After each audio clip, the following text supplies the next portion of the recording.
Area সভাপতি আমার প্রতিপক্ষ বন্ধুরা খুব চমৎকার কিছু শব্দ শুনিয়ে গেলেন। প্রিয় প্রতিপক্ষ, শুনতে রূপকথার মতো মনে হলেও রাজনীতির রূঢ় বাস্তবতা কোনো কবিতার ছন্দ মেনে চলে না। প্রিয় প্রতিপক্ষ, তিনি বলেছেন নারীর অংশগ্রহণ আর সম্পূর্ণ অর্থেই কোনো অবজেকশন ছাড়াই স্বতঃস্ফূর্ত। প্রিয় প্রতিপক্ষ, আপনি যখন দেখেন কোনো দলের জন্য আইন করে দেয় 33% নারীর অংশগ্রহণ রাখতে হবে, তখন সেই দল মোটামুটি বাধ্য হয়েই নারীদের খুঁজে আনে শুধু কোটা ব্যবস্থা পূরণের জন্য, তাকে ক্ষমতায়ন করতে নয়। আর এই যে বাধ্য হয়ে নিয়ে আসা, একে স্বতঃস্ফূর্ত বলা আর খাঁচার পাখিকে মুক্ত বলা কি একই কথা নয়? প্রতিপক্ষ, প্রশ্ন রয়ে গেল। প্রিয় প্রতিপক্ষ, আজ নারীর উপর দোষ চাপাতে কে হাজির হয়েছে, আমরা নাকি আপনারা? প্রিয় প্রতিপক্ষ, আজ আমরা নারীকে ছোট করতে আসিনি, নারীকে সত্যের আলোয় দেখতে এসেছি। কারণ সত্য কখনো নারী বিরোধী নয়, সত্য কেবল মুখোশকে ছিঁড়ে দেয়। আমি প্রশ্ন করছি ব্যবস্থাকে, যেখানে অংশগ্রহণ আইন ছাড়া টেকে না, সেখানে স্বতঃস্ফূর্ততা কোথায় বিজ্ঞ বিচারক মণ্ডলী? প্রিয় প্রতিপক্ষের দ্বিতীয় বক্তা বলে গেলেন ভোট নির্ধারণ করার ক্ষমতা নিয়ে আজকের নাকি বক্তৃতার প্রধান আলোচ্য বিষয়। প্রিয় প্রতিপক্ষ, হয়তো আপনাদের মনোযোগ এদিকে ছিল না। আমার দলের দ্বিতীয় বক্তা ইতোমধ্যেই বলে গিয়েছে সে খালার কথাটি, যে কিনা নিজের সিদ্ধান্তে ভোট দিতে পারছে না, তাকে জোর করে দেওয়া হচ্ছে তার পরিবার থেকে চাপিয়ে দেওয়া স্বামীর সিদ্ধান্ত।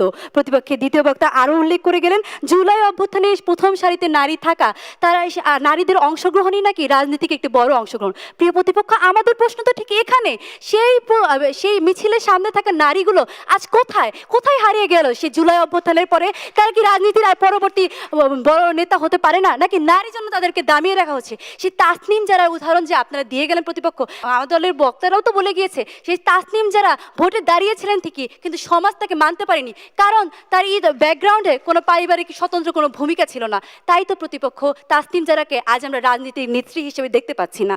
প্রিয় প্রতিপক্ষ, সেই নিরুৎসাহিত করে নারীকে কে দেশ দিয়েছে? এখানে আপনারা নারীর ঘর সামলানো আর রাজ্য সামলানো একই জিনিস কিনা সেদিকে প্রশ্ন রেখে গেছেন। কিন্তু প্রতিপক্ষ, আপনারা আড়াল করে গেলেন প্রথম বক্তার যে প্রশ্নটি রয়েছে বেতনের প্রসঙ্গ নিয়ে আসা। প্রিয় প্রতিপক্ষ, আপনিও কি নারীদের অংশগ্রহণকে ঠিক সেই পর্যায়ে নিয়ে যেতে চান যেখানে নারী মেম্বারের ভাতাকে মুখ্য করে দেখা হবে? প্রিয় প্রতিপক্ষ, আশা করছি আপনারা উত্তর পেয়ে গেছেন। আমার দলের দ্বিতীয় বক্তা প্রশ্ন রেখে গিয়েছেন যে আপনারা স্বতঃস্ফূর্ত স্বাচ্ছন্দ্য বলে মনে করেন কিনা নারী মেম্বারের অংশগ্রহণকে, যার উত্তর আমি এখনও পাইনি। প্রিয় প্রতিপক্ষ, আমি বলে গেলাম সংরক্ষিত আসন তুলে নেওয়া হলেও কি নারীর অংশগ্রহণে স্বতঃস্ফূর্ত থাকবে, তার উত্তরও প্রতিপক্ষ বন্ধু দিতে পারেনি। তাদের এই মৌনতাই প্রমাণ করে দিচ্ছে যে তারা সম্মত আমাদের বিষয়ে, শুধু তর্কের খাতিরে তর্ক করতে করতে তারা বিষয়টি স্বীকার করতে পারছে না, কারণ সত্যকে স্বীকার করার ক্ষমতা সবার থাকে না প্রতিপক্ষ।